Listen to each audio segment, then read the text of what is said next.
Bonjour à vous, et bien aujourd'hui je vais vous parler d'un atelier gratuit que je vais animer la semaine prochaine, le 25 février, près de Strasbourg.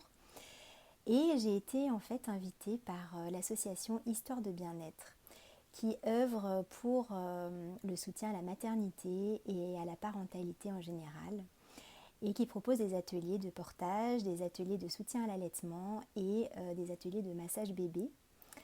Et c'est une association qui est vraiment chère à mon cœur parce qu'elle œuvre depuis 30 ans déjà, plus de 30 ans. Et ce sont voilà, des belles personnes qui vraiment qui posent leur pierre pour moi, euh, pour améliorer le quotidien, la vie des parents. Et puis on a eu voilà, une vraie connexion. On a vraiment le même état d'esprit.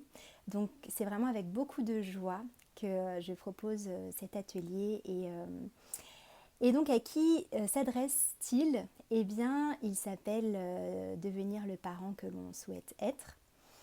Et donc ça s'adresse aux parents qui doutent beaucoup, qui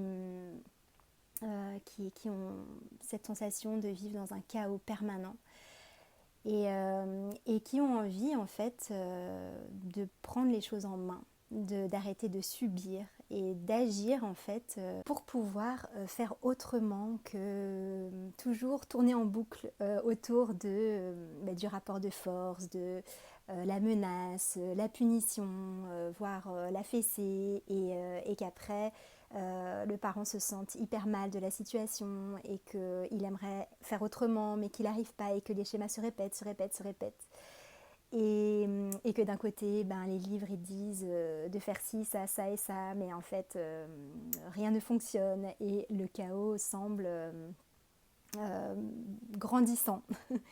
Et moi je propose vraiment finalement de voir le chaos différemment parce que je ne vais pas vous bercer d'illusions.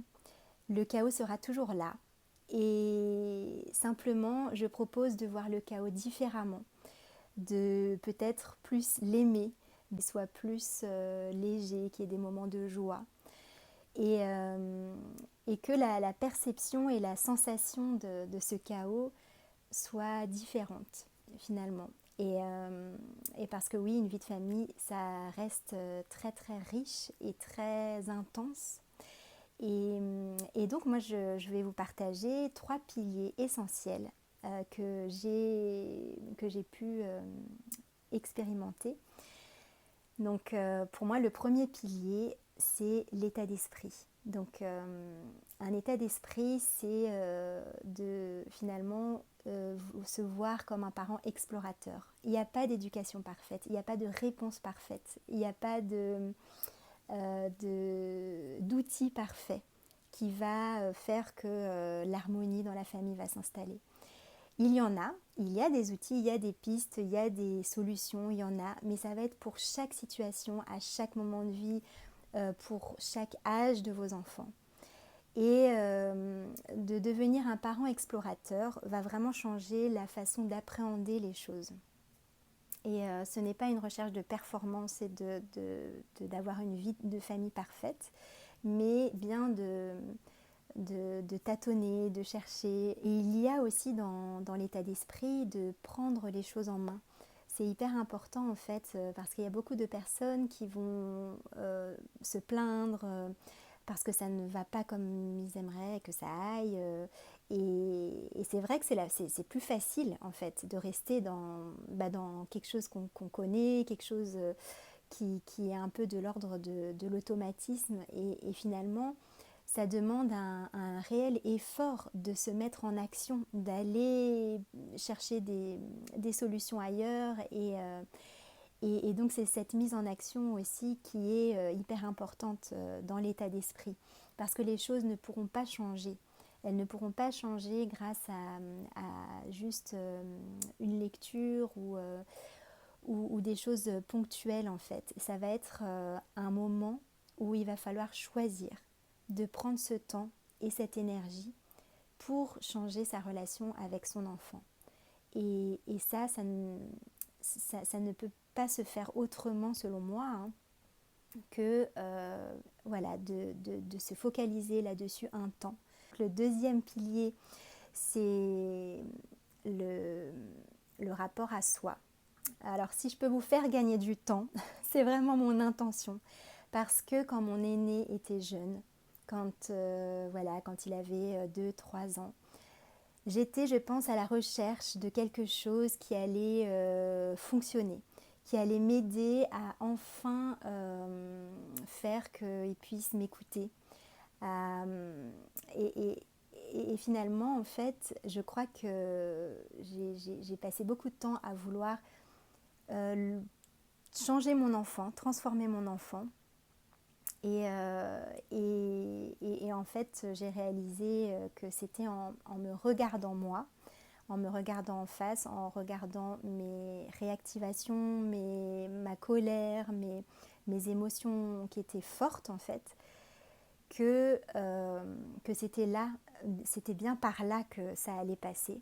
Que en fait, à court terme, ça peut fonctionner, des petits outils pour qu'ils soient comme ci ou comme ça, ou que ce soit plus fluide au moment du brossage de dents ou du coucher. Mais en fait, la transformation intérieure et personnelle, eh bien, ça va permettre justement d'avoir cette posture d'explorateur dans la durée, de pouvoir avoir une relation plus apaisée avec son enfant en fait. Donc, donc voilà, j'aimerais beaucoup vous faire gagner du temps pour sortir peut-être un peu des dictates de la parentalité, de certains livres qui vendent des recettes toutes faites parce que vraiment ça n'existe pas.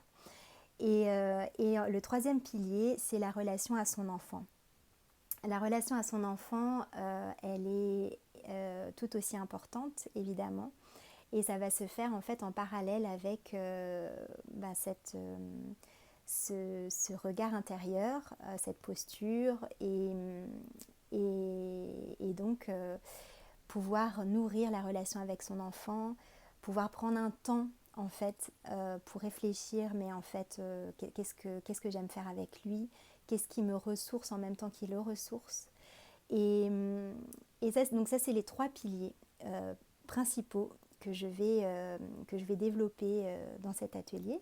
Et pour cela, je vais faire des activités pour que les parents puissent vraiment explorer certaines situations et puissent repartir avec des choses plus concrètes chez eux, adaptées à leurs problématiques. Et donc, vous repartirez avec un outil de résolution de conflit entre vous et votre enfant. Voilà comment faire.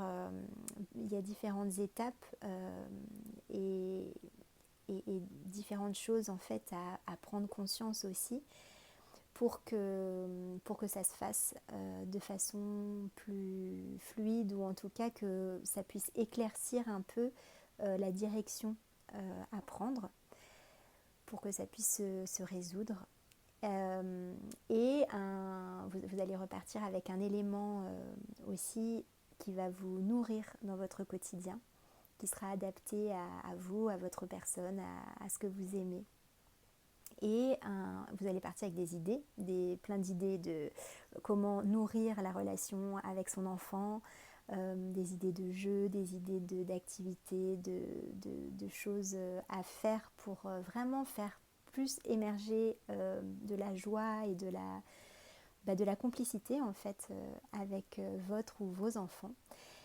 Et vous allez aussi repartir avec cette sensation de ne plus être seul, finalement de voir à travers les autres témoignages que les parents vivent des choses similaires, même si chaque histoire est différente, mais qu'il y a des choses qui sont universelles. Et moi, j'aime beaucoup, beaucoup ce format d'atelier, parce que moi, en tant que participante, en tant que jeune maman, j'ai pu y participer et j'ai eu beaucoup de prise de conscience et j'ai beaucoup grandi grâce au groupe.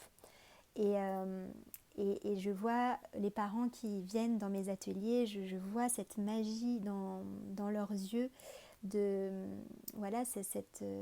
ce boost d'énergie de s'être senti compris, de repartir avec plus de force et plus aussi d'entrain en fait à continuer à mettre des choses en place, à observer, à faire aussi, comme je vous parlais de tâtonnement, de tâtonner de nouvelles choses, de aussi ouvrir le champ des possibles. Et voilà, eh bien, je vais mettre en commentaire sous cette vidéo les informations plus détaillées et eh bien, je vous souhaite une très belle journée et n'hésitez pas si vous avez des questions aussi à les poser. À très bientôt.